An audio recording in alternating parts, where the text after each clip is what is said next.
Donc on élève les taureaux pour la gaze, essentiellement. Donc il y a des personnes qui veulent des renseignements sur la course camarguaise ou... Oui, ah, c'est pas comment ça fonctionne. Voilà. Alors, donc, vous pouvez vous approcher?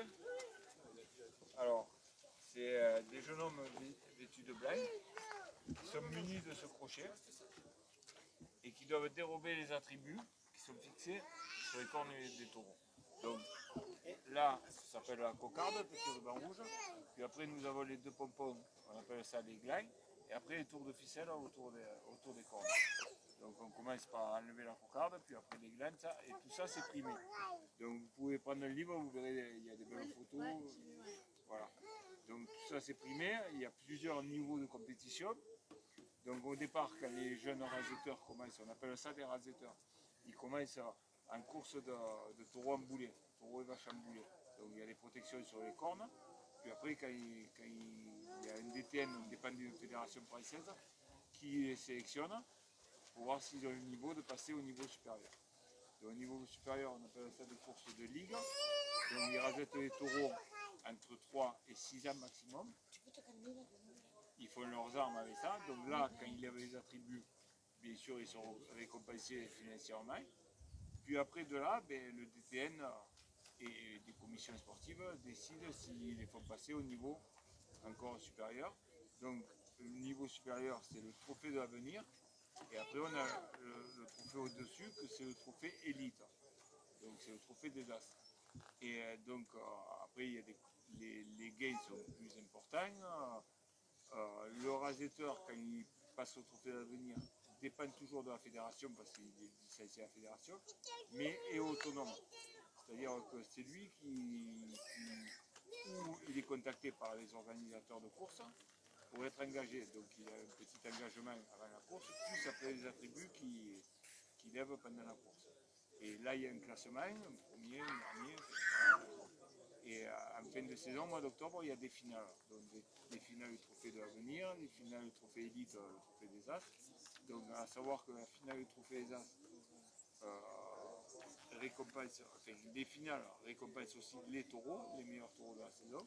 Donc sont sélectionnés pour les finales les meilleurs taureaux de la saison à chaque niveau est différent. Il y a le meilleur taureau de la course de la finale du trophée d'avenir qui est élu taureau de l'avenir. Et après, sur la saison, ils élisent un taureau. Le titre c'est Biodor. Donc c'est le meilleur taureau de la saison. Donc il court au trophée élite. Donc à savoir que nous, la manade, on a eu un taureau qui avait été élu Biodor en 96 qui s'appelait Dalton. Donc il avait gagné le trophée de l'avenir l'année avant et a gagné le trophée des As, le trophée élite l'année après. Il a fait une belle carrière donc il a été élu Biodor en 96 et il a couru jusqu'en 2003. Donc il a fait une jolie carrière. Donc les taureaux, ils commencent à courir à 3 ans et on essaie de leur faire des carrières les plus longues possibles. Alors, il y en a, ils vont plafonner, ils vont rester au trophée de l'avenir. Ils ne vont pas avoir le niveau pour monter, parce que c'est pareil pour les taureaux comme pour les raseteurs. Après l'élite, il faut s'y tenir, il faut avoir vraiment les capacités d'y aller, que ce soit pour les raseteurs comme pour les taureaux. Donc ça, c'est la marque à feu de l'élevage, à savoir que comme on est un élevage sauvage, on a obligation de marquer les bêtes au fer rouge. Donc ça, c'est la marque à feu qui est posée sur la cuisse. Et sur les flancs du taureau, vous voyez, là, ils ont des étiquettes orange. On voit bien sur le peut-être un plus gros. C'est quand tu as un élevage sauvage, ils ont l'obligation, non, tu arrêtes de dire, ils ont l'obligation de les marquer les taureaux au fer rouge. Donc on le met au feu, ça chauffe, et après on le met sur la cuisse. Ah ben, ça brûle un petit peu. Alors les étiquettes, c'est, vous voyez, Ah ok, d'accord. voilà. Donc ils sont bouclés à chaque oreille. Donc ça, on les boucle à 6 mois. Et ça les suit toute leur vie. Et ça, c'est inscrit Donc là, il y a son numéro de naissance et son numéro du taureau. Et sur l'étiquette, il y a marqué le numéro d'élevage qui est inscrit sur un passeport sanitaire qui nous est transmis aux déclarations de naissance. Quand la bête naît, on contacte les services vétérinaires, ils nous envoient les papiers et des boucles. Et donc on boucle le veau, le bouc qui est gros. Et après, ça le suit toute sa vie avec son carton sanitaire jusqu'à sa mort. Voilà. Alors à savoir que dans la course camarguaise, les grands taureaux peuvent être statifiés et la plupart du temps, des grands taureaux qui font des belles carrières, ben, ils ne vont pas à l'abattoir, hein, ils meurent de leur propre mort dans les faits, de vieillesse. Les taureaux qui meurent à 25 ans, 26 ans. Voilà. Et bon, les taureaux, bon, ben, on a pour tradition de les enterrer debout face à la mer. Voilà. Alors, c'est pas légal. On a pris le droit d'enterrer de bêtes, mais bon, le taureau exceptionnel, ben, on le fait parce que voilà. Là-bas. Voilà. Et ici, sur le domaine, on n'a pas d'intérêt, mais on a un qui a été sur un domaine qu'on a 1 kilomètre plus loin, qui s'appelait Aldo. Et Aldo, si vous voulez, ça a été, là à l'heure actuelle, dans la manade, on tourne sur un cheptel entre 170 et 180 bêtes. Et toutes les bêtes ont du Aldo quelque part. Ça a été le plus grand reproducteur qu'on ait eu. Et donc toutes les bêtes qu'on a, ou c'est un arrière-grand-père, ou un grand-père, ou un oncle, et elles ont toutes du Aldo quelque part. Et donc à savoir que lui, bon, il est mort il est resté étalon, donc entier toute sa vie. Et il est mort ici. Il est enterré là-bas, il a une pierre au tombal. Donc, mais bon, logiquement, comme je dis, c'est pas légal parce qu'on n'a plus le droit d'enterrer des bêtes. Bon, on le fait exceptionnellement pour. Voilà. Tant pis, on déroule la loi, mais. Oh, putain, ça fait plaisir, Voilà, et en plus, bon, et pour des bêtes comme ça qui nous ont fait plaisir, qui ont donné du bonheur à l'élevage et tout ça,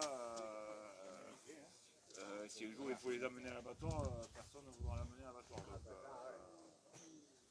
voilà, moi j'ai eu à mener des bêtes personnellement qui me tenaient à cœur à l'abattoir, et bon, on est mal, quoi, on est mal. Je préfère arriver le matin, puis les morts, de vieillesse. Donc si vous avez des questions, on va poursuivre la visite et vous pouvez poser des questions au fur et à mesure.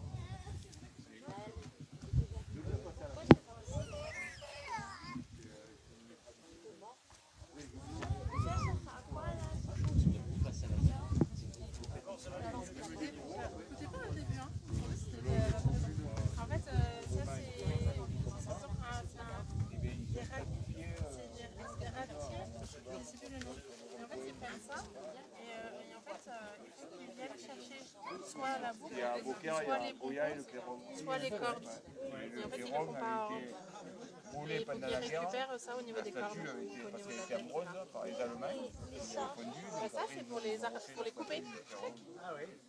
Ils sont avec l'outil, là, comme ça. Et puis, il faut qu'ils aillent chercher toutes les trucs qui coupent la corde pour récupérer les morceaux.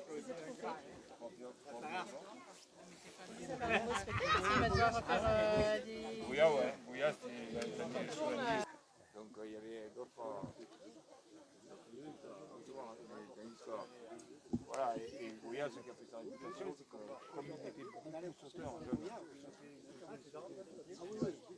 et qu'à l'époque on pouvait se permettre plus de choses que maintenant, et il n'y avait pas des plaintes pour lui, pour nous.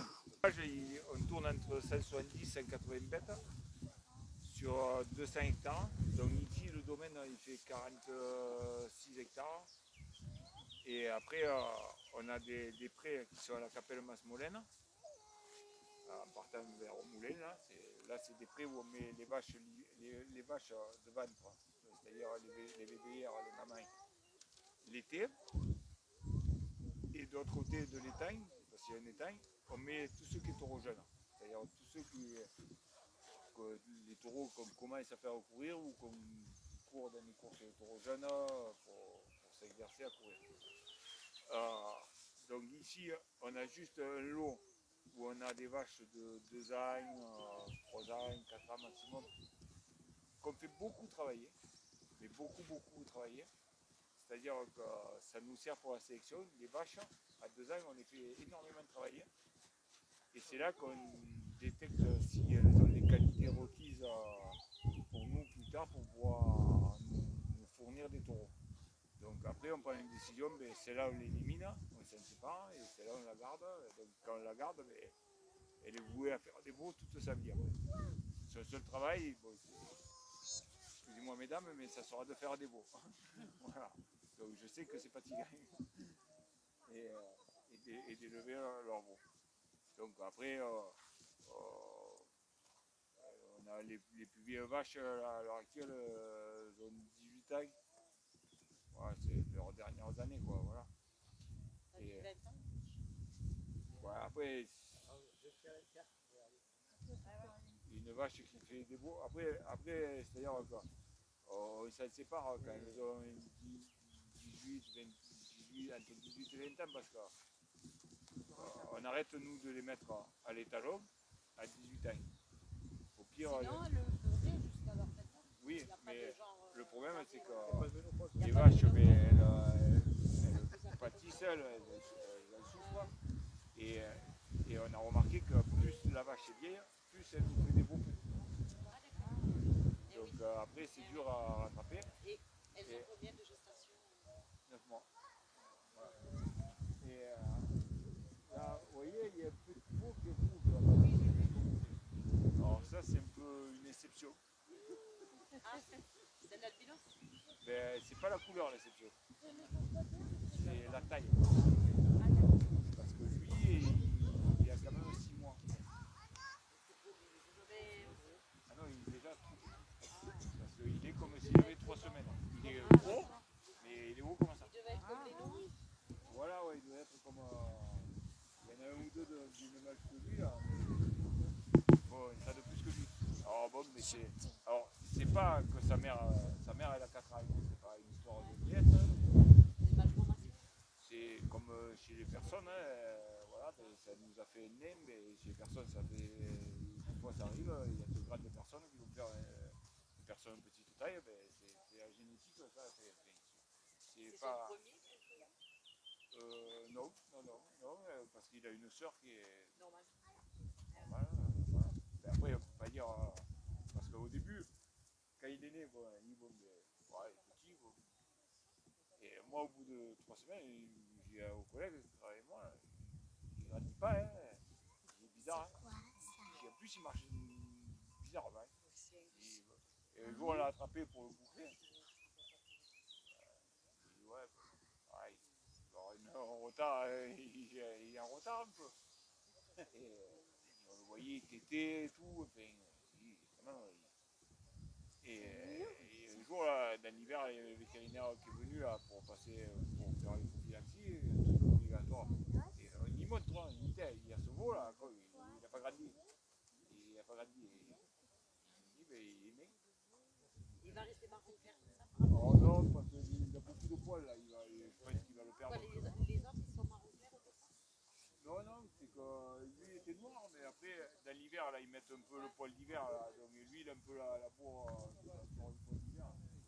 Et bon, alors, le vétérinaire, hospitalier, ça, il dit non, mais il n'a rien, quoi. Il est petit, c'est tout. Hein, quoi. Donc on ne pourra pas s'en servir.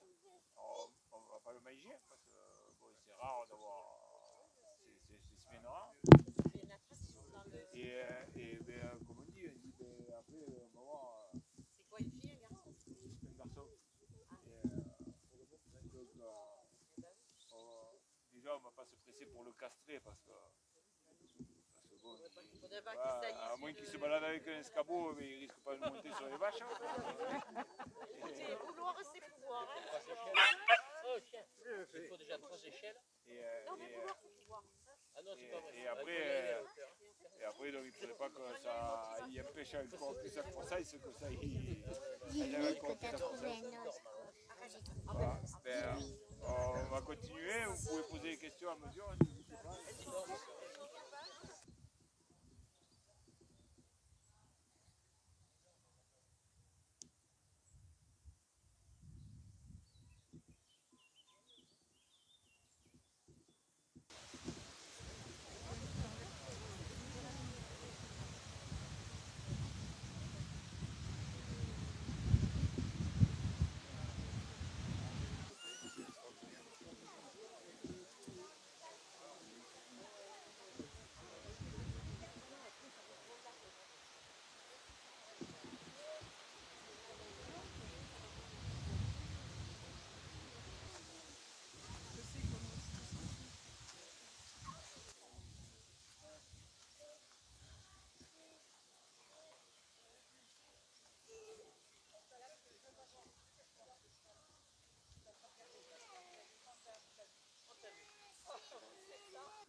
Allez,